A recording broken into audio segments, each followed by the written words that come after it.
সুধী শ্রোতা বন্ধুরা, তিয়াশার গল্পের বৈঠকে আপনাদের সবাইকে স্বাগত। আজকে আমি আশিস সান্যালের লেখা একটি গল্প কার্বাইন্স কোভের আতঙ্ক গল্পটি পাঠ করে শোনাচ্ছি। শুরু করছি আজকের নিবেদন কার্বাইন্স কোভের আতঙ্ক। ভোরের অনেক আগেই আজ ঘুম ভেঙে গেল তমালের। দরজা খুলে বেরিয়ে এলো বারান্দায়।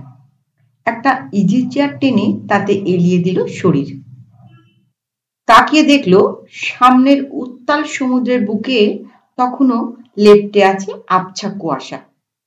আকাশের পশ্চিম কিনারে একটা তারা তখনও দপদপ করছে।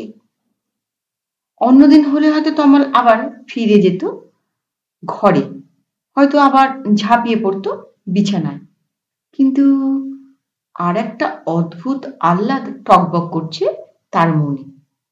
এক অজানা রহস্য যেন তাকে ইশারায় ডাকছে। কার্বাইন্স কোভ সমুদ্র সৈকতটি এমনিতেই নির্জন। আন্দামানের পোর্ট ব্লেয়ার থেকে দূরত্ব প্রায় মাইল 10। বিদেশি পর্যটকরা এলে অবশ্য ভোর থেকেই হইচই শুরু হয়ে যায়, নইলে কদাচিৎ দল বেঁধে লোকজন আসে পিকনিক করতে, কখনো হেঁটে আবার কখনো বাসে। তাছাড়া অন্য সময় নির্জনই ঝিমই এই সৈকতটি। তমাল বারান্দা ছেড়ে নেমে এলো নিচে, তারপর পায়ে পায়ে এগিয়ে গেল সমুদ্র সৈকতে। আজ একেবারে নির্জন কার্বাইন্স কোভ, কোনো পর্যটক নেই। মাঝে মধ্যে দু একটা বড় ঢেউ এসে আছড়ে পড়ছে পাড়ে। সেই আছড়ে পড়ার শব্দ নির্জনতা ভেদ করে ছড়িয়ে পড়ছে বহু দূর। তমাল আপন মনে গান গাইতে গাইতে এগিয়ে চলছে সমুদ্র সৈকত ধরে পূব দিকে। সমুদ্রের ঠান্ডা হাওয়ায় জুড়িয়ে যাচ্ছে শরীর। দেখতে দেখতে আকাশটা ফিকে হয়ে গেল। চারিদিকে ছড়িয়ে পড়ল সোনালি রোদ্দুর। ঢেউয়ের চূড়ায় চূড়ায় সেই রোদের সে কি ঝিকমিকি। মুনিয়ার মতো দেখতে এক ঝাঁক পাখি ছাই ছাই রঙের ডানা ছটফট করে উড়ে গেল আকাশে। হাঁটতে হাঁটতে তমাল চলে এলো অনেক দূর, সেই পাথুরে ন্যাড়া পাহাড়গুলোর ঠিক পাশে। লক্ষ্য করে দেখল তমাল পাহাড়গুলোর গায়ে ছোট ছোট গর্ত। কিছুক্ষণ আগে ছাই রঙের যে পাখিগুলো উড়ে যেতে দেখেছিল আকাশে, সেই পাখিগুলোই ফিরে এসে গর্তগুলোতে ঢুকে পড়ল। আবার একটু পরে একসঙ্গে কিচিরমিচির করতে করতে উড়ে গেল আকাশে। কেমন যেন একটা সন্ত্রস্ত ভাব। খুব হাসি পেল তমালের। পাহাড়গুলোর দিকে আরো কিছুটা এগিয়ে গেল তমাল। হঠাৎ আঁতকে উঠল সে। কালো পোশাক পরা একটা মানুষের মৃতদেহ পড়ে আছে। দেখে মনে হচ্ছে যেন কিছুক্ষণ আগে খুন করা হয়েছে লোকটাকে। ভয় কাঁপতে থাকলো তমালের সমস্ত শরীর। চারিদিকে একবার তাকিয়ে দেখল, কাউকে দেখতে পেল না কোনোখানে। একটা অজানা আতঙ্কে শিউরে উঠল সে। দ্রুত ছুটে চলল বাড়ির দিকে। হাঁপাতে হাঁপাতে গিয়ে একেবারে বারান্দায় লুটিয়ে পড়ল। ছোট কাকা তখন খাবার টেবিলে বসে ব্রেকফাস্ট সারছিলেন। তমালকে এভাবে বারান্দায় লুটিয়ে পড়তে দেখে প্রায় ছুটে এলেন বাইরে। তিনি ধরাধরি করে বসিয়ে দিলেন ইজি চেয়ারটায়। উদ্বেগ ভরা কণ্ঠে জিজ্ঞাসা করলেন, কি হয়েছে? এরকম হাঁপাতে হাঁপাতে ছুটে এলি কেন? খুন! বলতে গিয়ে তমালের সমস্ত শরীর যেন থরথর করে কাঁপছে। ছোট কাকা অবিশ্বাসের সুরে বললেন, খুন? এই জনহীন সৈকতে? অসম্ভব! কি দেখতে কি দেখেছিস? কে জানে, ধোকা খাইনি আমি, স্পষ্ট দেখে এসছি লাশটা। তমাল বলল, কোথায়? ওই ন্যাড়া পাহাড়গুলোর নিচে। তমাল বলল, ঠিক দেখেছিস তো? ছোট কাকার যেন কিছুতেই বিশ্বাস হচ্ছে না। তমাল বলল, বিশ্বাস হচ্ছে না তোমার? চলো না, দেখিয়ে দিচ্ছি। তমাল আগে আগে চলল। পেছনে ছোট কাকা ও হাতে লাঠি নিয়ে বাড়ির দারোয়ান বদ্রীপ্রসাদ। কিছুক্ষণের মধ্যেই তারা পৌঁছে গেল জায়গাটায়। এবার ছোট কাকার বিস্মিত হবার পালা। সত্যি তো, পড়ে আছে একটা লাশ, গায়ে কালো পোশাক, দেখে তো চেনারও উপায় নেই। মুন্ডুটা একেবারে থেতলে রেখেছে। পাশেই পড়ে আছে একটা রক্তমাখা পাথর। ওই পাথরটা দিয়ে আঘাত করে খুন করা হয়েছে। বদ্রীপ্রসাদ বলল, স্টোনম্যানের কীর্তি নয় তো? শুনেছি কলকাতায় স্টোনম্যানের উপদ্রব বেড়েছে। তোকে ওস্তাদি করতে হবে না, এখানে স্টোনম্যান আসবে কি করতে? কিন্তু একটি এসেছিল কি করতে? তাই তো ভাবছি, এমন হয়নি তো যে কোথাও আগে খুন করে তারপরে এখানে ফেলে রেখে গেছে লাশটাকে? হুম, খুন করেছে এখানেই, দেখছো না চারিদিকে রক্তের দাগ। তাহলে পুলিশকে আগে খবর দেয়া দরকার। ঠিক বলেছিস, তুই চলে যা পোর্ট ব্লেয়ারের পুলিশকে খবর দিতে।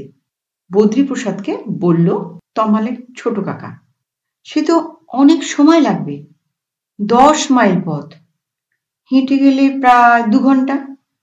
তার চেয়ে তুমি যদি গাড়িটা নিয়ে। তাছাড়া আমি গেলে পুলিশের লোক পাত্তাই দেবে না। তা অবশ্য ঠিকই বলেছিস, চল বাড়ি ফেরা যাক। সবাই ফিরে এলো বাড়িতে। বাড়ি মানে সরকারি বাংলো। তমালের ছোট কাকা এখানকার একজন বড় সরকারি অফিসার। 15 বছর ধরে এখানে আছেন। একা মানুষ, বিয়ে করেননি। একা একা থাকতে হয় বলেই তমালকে নিয়ে এসেছিলেন এখানে। সে অনেকদিন আগেকার কথা, তখন তমাল সবে 3য় শ্রেণীর ছাত্র। তাকে দেখাশোনা করার জন্য একটা আয়া রেখেছিলেন তিনি। তমালকে দেখাশোনা করা ছাড়াও বাড়ির রান্নাবান্না কাজও তিনি করতেন। তমাল তাকে মাসি বলে ডাকে। তমালকে এখানকার একটা বিখ্যাত স্কুলে ভর্তি করে দিয়েছিলেন ছোট কাকা। এখন সে 10ম শ্রেণীর ছাত্র। সব শুনে মাসির মুখটা কেমন যেন ফ্যাকাশে হয়ে গেছিল। ছোট কাকাকে বলল, এতদিন আছি এখানে, এমন অলক্ষণে ঘটনার কথা তো কখনো শুনিনি। একটা কিছু বিহিত করুন, দেখবেন তমালের যেন কোনো ক্ষতি না হয়। ছোট কাকার বুকটাও যেন ধড়াস করে উঠল। এতক্ষণ তমালের কিছু হতে পারে তা তিনি ভেবে দেখেননি। মাসির কথায় তাঁর বুকটা খচ করে উঠল। সত্যিই তো, খুনিরা যদি তমালকে দেখে থাকে তাহলে তো তথ্য লোপাটের জন্য তমালকেও সরিয়ে দিতে পারে। তিনি তো সকাল 10টা নাগাদ বেরিয়ে যান আর সেই রাতে ফেরেন। স্কুল থেকে ফেরার পর তমাল একাই ঘুরে বেড়ায় এই নির্জন সৈকতে। সুতরাং খুনিদের ইচ্ছে থাকলে কাজ হাসিল করতে আর কতক্ষণ? ছোট কাকার মনেও একটা আশঙ্কা ধুপ ধুপ করতে লাগলো। তাড়াতাড়ি প্রস্তুত হয়ে বেরিয়ে গেলেন গাড়ি নিয়ে। ঘণ্টাখানেকের মধ্যেই আবার ফিরে এলেন। সঙ্গে একটা পুলিশ ভ্যান, তাতে পুলিশের বড়বাবু ও কয়েকজন পুলিশ। বড়বাবু ছাড়া বাকি সকলের হাতেই রাইফেল। দুটো গাড়ি এসে ব্রেক কষল তাদের বাংলোর সামনে। ছোট্ট মারুতি গাড়িটা চালাচ্ছিলেন ছোট কাকা নিজেই। তিনি তমালকে ডেকে বললেন, চলো তমাল। তমাল এসে বসলো ছোট কাকার পাশের সিটে। দেখতে দেখতে পৌঁছে গেল জায়গাটায়। কিন্তু এ কি, লাশটা কোথায়? এপাশ ওপাশ খোঁজাখুঁজি করলো তাঁরা। পুলিশের লোকেরাও পাহাড়ের চূড়া পর্যন্ত উঠল, কিন্তু সব বৃথা, লাশ কোথায় পাওয়া গেল না। পুলিশের বড়বাবু বললেন, খুনিরা খুব শেয়ানা, এর মধ্যেই লাশটা সরিয়ে ফেলেছে। তার মানে কাছাকাছি পাহাড়ের মধ্যেই লুকিয়েছিল তারা। সব দেখেছে তারা, আপনারা একটু সাবধানে থাকবেন। বড়বাবুর নির্দেশে রক্তমাখা পাথরটা একজন পুলিশ তুলে নিল ভ্যানে। তারপর তমালরা চলে গেল বাড়িতে। পুলিশ চলে গেল পোর্ট ব্লেয়ারের দিকে। বিকেলে একজন পুলিশ কনস্টেবল এসে খবর দিল যে ছোট কাকা ও তমালকে পুলিশের বড় কর্তা তলব করেছেন। আজই থানায় গিয়ে দেখা করতে হবে তাদের সঙ্গে। সময় নষ্ট না করে ছোট কাকা তক্ষুনি তমালকে নিয়ে গাড়িতে বেরিয়ে গেলেন পোর্ট ব্লেয়ারের দিকে। থানা থেকে আসা কনস্টেবলটি বসল পেছনের সিটে। থানায় বড়বাবু অপেক্ষা করছিলেন তাঁদের জন্যই। ঘরে ঢুকতেই কিছুটা কৈফিয়তের সুরে তিনি বললেন, অসময়ে ডেকে পাঠালাম, কিছু মনে করবেন না। আসলে একটা জরুরি বিষয় আপনাদের জানানো দরকার। হ্যাঁ বলুন। এখানে নয়, যেতে হবে আর এক জায়গায়। শঙ্কর পিল্লাইয়ের নাম শুনেছেন তো? পক্ষী বিজ্ঞানী শঙ্কর পিল্লাই। আগে হ্যাঁ, তার নাম কে না জানে। কিছুক্ষণ আগে তিনি ফোন করেছিলেন আমাকে। আজকের খুনটার ব্যাপারে তিনিও চিন্তিত। কেমন করে জানলেন তিনি খুনের কথা? হয়তো বা লোক মুখে মুখে ছড়িয়ে গেছে এই খুনের কথা। কিছু জরুরি তথ্য তিনি শোনাতে চান আমাদের। তাঁর ধারণা এই খুনটা সবে আরম্ভ। কি বলছেন এসব? বললেন ছোট কাকা। আমার তো মনে হচ্ছে এক্ষুনি বাংলোটা ছেড়ে চলে আসি পোর্ট ব্লেয়ারে। না না না না, এত বিচলিত হবেন না, আমরা তো আছি।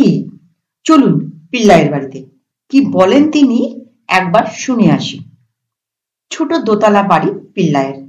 একতলায় তার বসবার ঘর, পাশেই গবেষণাগার, তার পাশেই একটা টিনের বিশাল দোতলা ঘর, তাতে খাঁচায় ভরা অজস্র পাখি। বসবার ঘর থেকেও তাদের কিচিরমিচির শব্দ শোনা যায়। দরজায় বেল টিপতেই পিল্লাই নিজেই এসে দরজা খুলে দিলেন। বিনীত ভঙ্গিতে বললেন, বসতে আজ্ঞা হোক। সোফার 3 জায়গায় তারা 3 জন গিয়ে বসলেন। ডাক্তার পিল্লাই বসলেন একটা কাঠের চেয়ারে। বললেন, একটু চা হবে তো?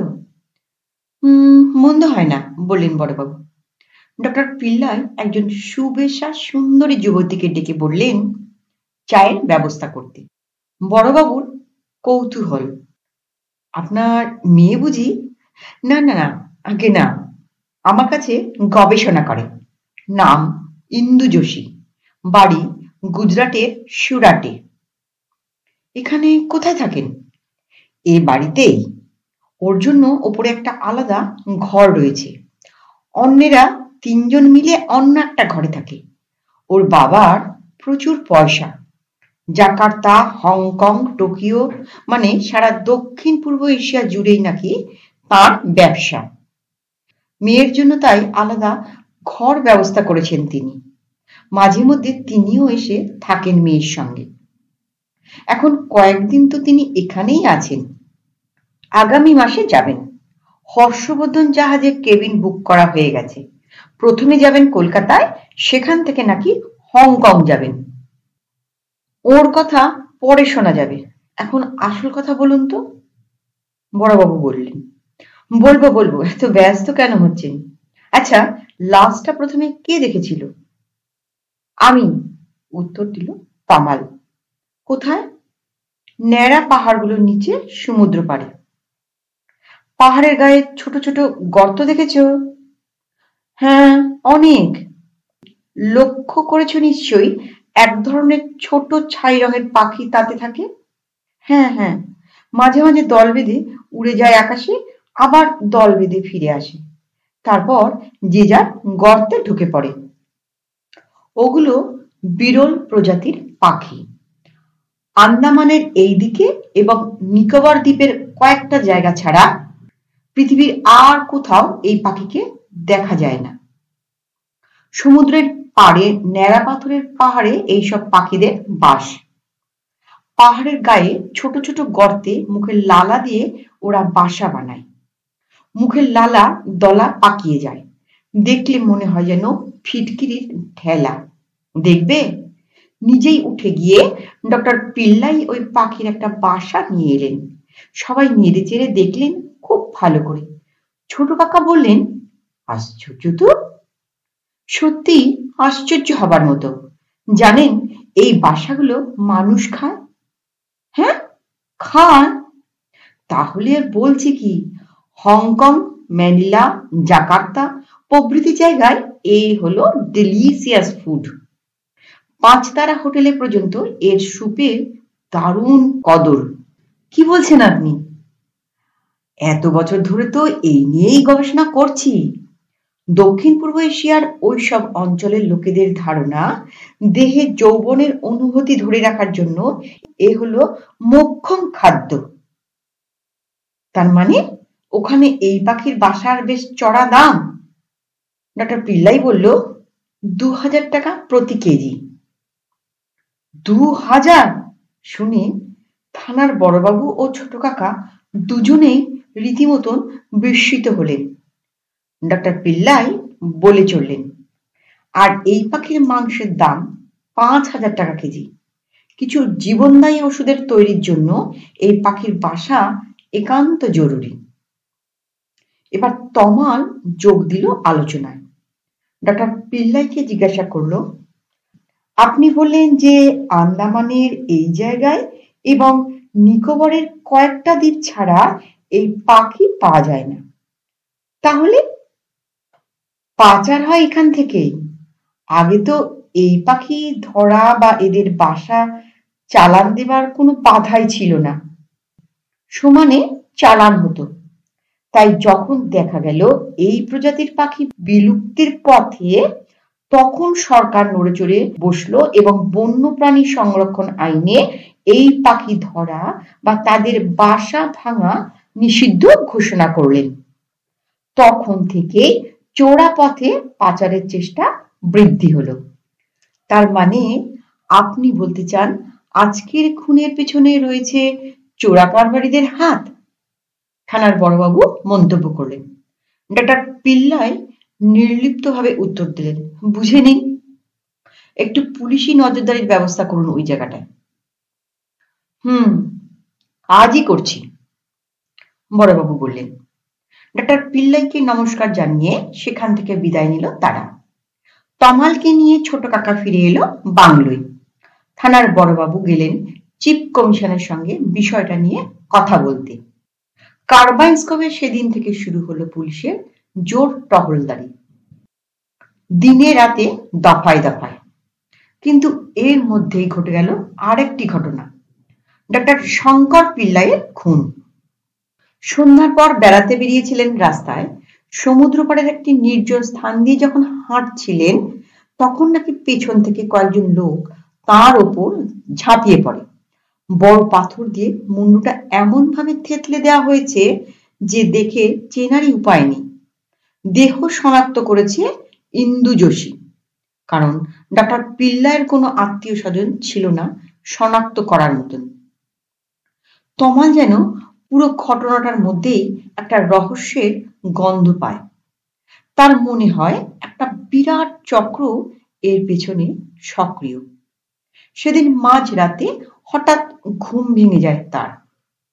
বাইরে টিপ টিপ বৃষ্টির শব্দ, আকাশ ঘন মেঘে ঢাকা, হয়তো কিছুক্ষণ পরে আরো জোরে বৃষ্টি নামবে।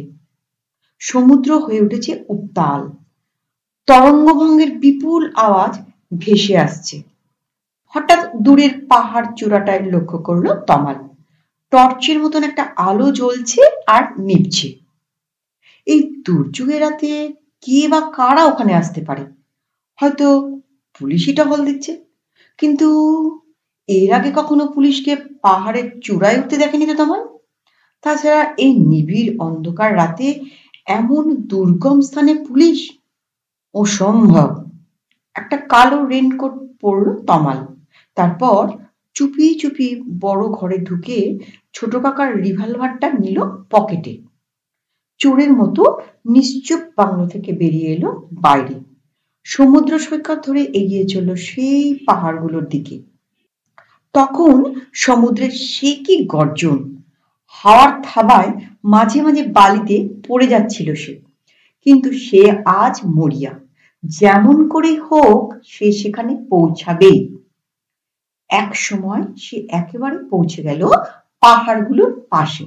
মনে হলো যেন কয়েকটা কঙ্কাল ইতস্তত ঘুরে বেড়াচ্ছে। তাহলে কি সব অশরীরী আত্মা এসে ভিড় করেছে এখানে? তমাল পেছন ফিরে দৌড় দেবে ভেবেছিল, কিন্তু তার আগে কয়েকটা কঙ্কাল ঝাঁপিয়ে পড়ল তার গায়ে। প্রথমেই মুখ বেঁধে দিল কাপড়ে, যেন কোনো শব্দ করতে না পারে।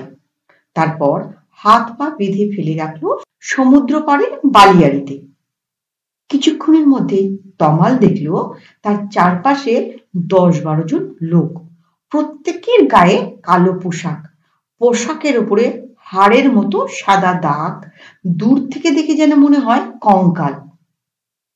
একজন বলল, এই তো দেখছি সেই বিচ্ছুটা, দেবো নাকি সাবার করে?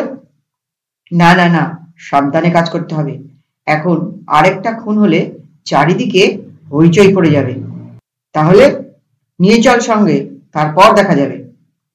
দেখতে দেখতে একটা কালো রঙের ভ্যান এসে সামনে দাঁড়ালো। লোকগুলো সবাই উঠে পড়ল তাতে। সকলের পিঠেই একটা বড় বস্তা। তমালকে তুলে ফেলে রাখলো সিটের নিচে। ঘন্টা খানেকের মধ্যেই পোর্ট ব্লেয়ারের ডকের পাশে জঙ্গলের মধ্যে একটা ভাঙা ঘরের সামনে গাড়িটা থামলো।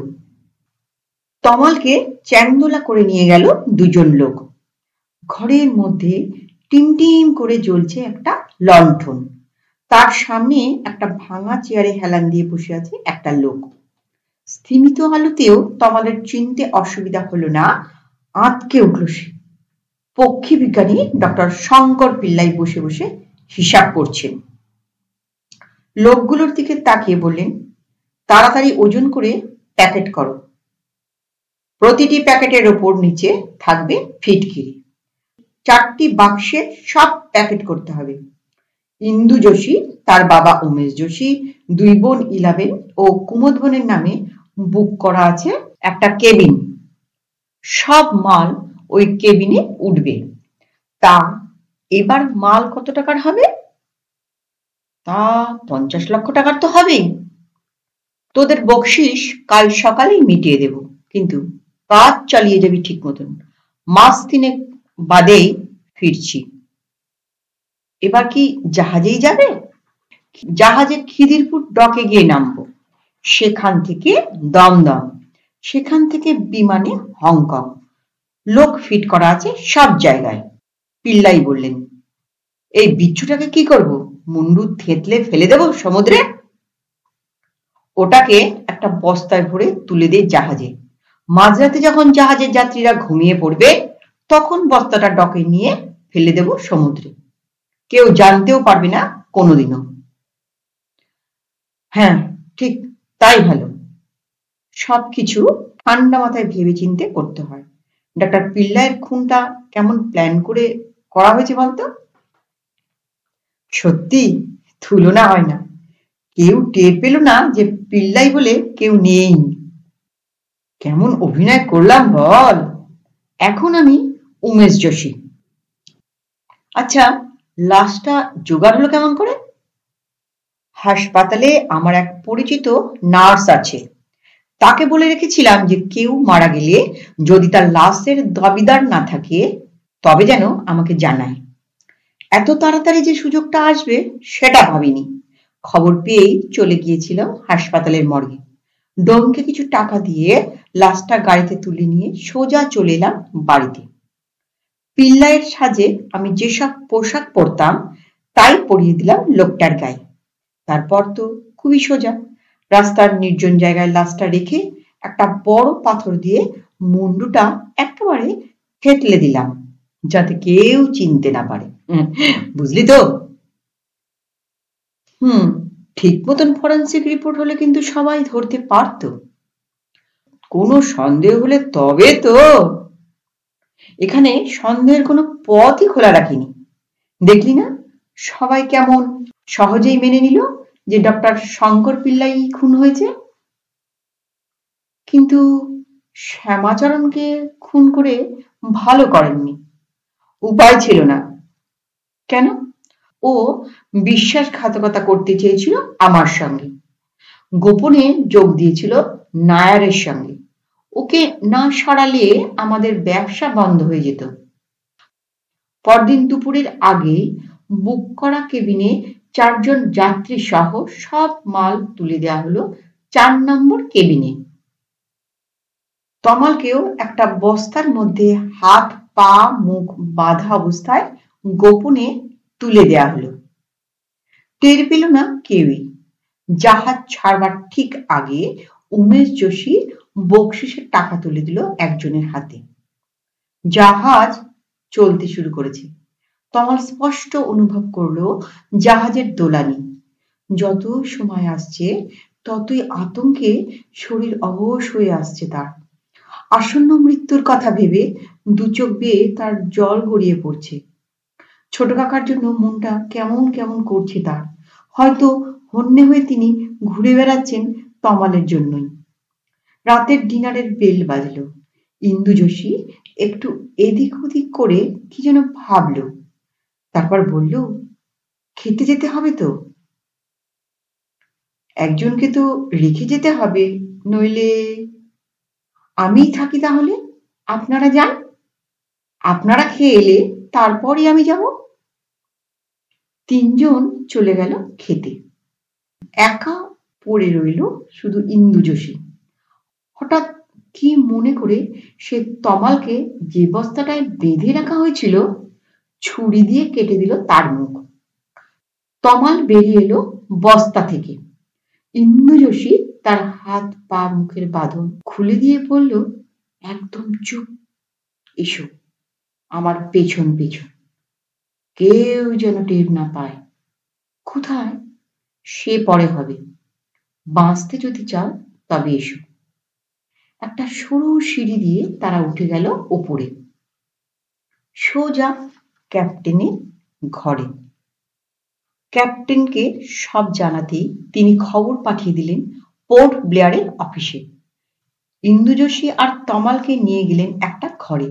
বললেন, চুপচাপ এখানে বসে থাকো, যেন কেউ টের না পায়। উমেশ যোশী এখন পাগলের মতো খুঁজে বেড়াবে তোমাদের দুজনকে। আমি বাইরে থেকে তালা দিয়ে দিচ্ছি। রাত তখন প্রায় 12টা। চারিদিকে গাঢ় কালো অন্ধকার। কালো জলের বুক চিরে চলছে হর্ষবর্ধন, কিন্তু গতি বড়ই কম। ক্যাপ্টেন ইচ্ছে করে জাহাজের গতি কমিয়ে দিয়েছেন। হঠাৎ চারদিক থেকে জাহাজটার উপর ছড়িয়ে পড়ল সার্চ লাইটের আলো। জল পুলিশের প্রায় 10টি স্টিমার ঘিরে ফেলল হর্ষবর্ধন জাহাজটিকে। উমেশ যোশী কিছু করবার আগেই দেখতে পেল 4 জন জল পুলিশ হাতে রিভলভার তাক করে দাঁড়িয়ে আছে তার সামনে। একজন চেঁচিয়ে বলে উঠল, হ্যান্ডস আপ, নইলে বুক A44 হয়ে যাবে। সুবোধ বালকের মতো হাত তুলে দাঁড়ালো উমেশ যোশী। সঙ্গে দুজনও গোবেচারার মতো জানতে চাইল, আমার অপরাধ? খুন, প্রতারণা ও চোরা কারবার। ভারতীয় দণ্ডবিধির অনেক কটা আইনে তোমাকে গ্রেপ্তার করা হচ্ছে। প্রমাণ এক্ষুনি দিচ্ছি, চলো উপরে। তিনজনকেই হাতকড়া পরিয়ে নিয়ে আসা হলো ক্যাপ্টেনের ঘরে। সেখানে তখন ইন্দু যোশী ও তমালকে নিয়ে আসা হয়েছে। পুলিশের জেরায় ইন্দু যোশী জানায়, উনি উমেশ যোশী নন, ডক্টর পিল্লাইও নন। ডক্টর শঙ্কর পিল্লাইয়ের ছদ্মবেশে এক শয়তান। উমেশ যোশী আমার বাবা, ও খুন করেছে তাঁকে। আর শ্যামাচরণ, দলের সকলে জানে শ্যামাচরণকে খুন করা হয়েছে, কিন্তু আমার চোখে ফাঁকি দিতে পারেনি। আমি বুঝতে পেরেছি জেনে আমাকেও ভয় দেখিয়েছে। কাউকে বললে আমাকে শেষ করে ফেলবে। শ্যামাচরণকে যে কোথায় গুম করেছে তা আমি বলতে পারবো না, কিন্তু উমেশ যোশীকে খুন করলো কেন? বাবা আমাকে দেখতে চাইছিলেন অনেক দিন ধরে, সেই সুযোগ নিল এই শয়তানটা। বাবাকে চিঠি লিখে আনালো এখানে, যাবার বুকিংও করা হয়েছিল। এখন বুঝতে পারছি এটাও ছিল একটা কৌশল।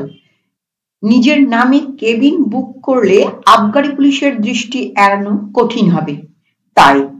তাছাড়া ডক্টর পিল্লাইয়ের ছদ্মবেশ থেকে মুক্তি পাবার এ ছিল আর একটা সহজ উপায়। ইন্দু যোশীর দু চোখ বেয়ে অঝরে জল গড়িয়ে পড়তে লাগলো। হর্ষবর্ধন যখন আবার পোর্ট ব্লেয়ারে এসে ফিরল তখন রীতিমতো সকাল। ডেকে দাঁড়িয়েই দেখতে পেল তমাল পাড়ে দাঁড়িয়ে ছোট কাকা, মাসি আর বদ্রী প্রসাদ। অন্য একদিকে পুলিশের বড়বাবু ও একদল পুলিশ। জাহাজ থামতেই হাত করা অবস্থায় তিনজনকে নিয়ে নেমে এলো জল পুলিশ। থানার বড়বাবুর হাতে তুলে দিল। একটা গাড়িতে তাদের তুলে হনহন করে চলে গেল পুলিশ। আবগারি বিভাগের গোয়েন্দা পুলিশ 4 নম্বর কেবিন থেকে সব মালপত্র নামিয়ে নিয়ে এলো। তমাল এসে ঝাঁপিয়ে পড়ল ছোট কাকার বুকে। ইন্দু যোশীর দিকে তাকিয়ে বলল, তাহলে যাই? যাও, সুখে থেকো। কিন্তু আমি? থানার বড়বাবুর দিকে তাকিয়ে জানতে চাইল ইন্দু যোশী। আমি কি এই জাহাজেই ফিরে যেতে পারি?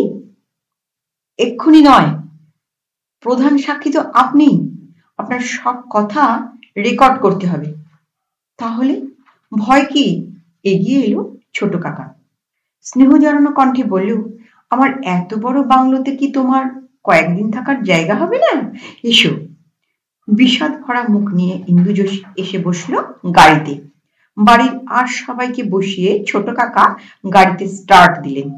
হর্ন বাজিয়ে হর্ষবর্ধন আবার চলল কলকাতার দিকে। নমস্কার। গল্পটা কেমন লাগলো? গল্পটা যদি ভালো লাগে দয়া করে একটা লাইক করতে ভুলবেন না। আর আপনাদের যদি কোনো মতামত থাকে অবশ্যই কমেন্ট বক্সে লিখে জানাবেন।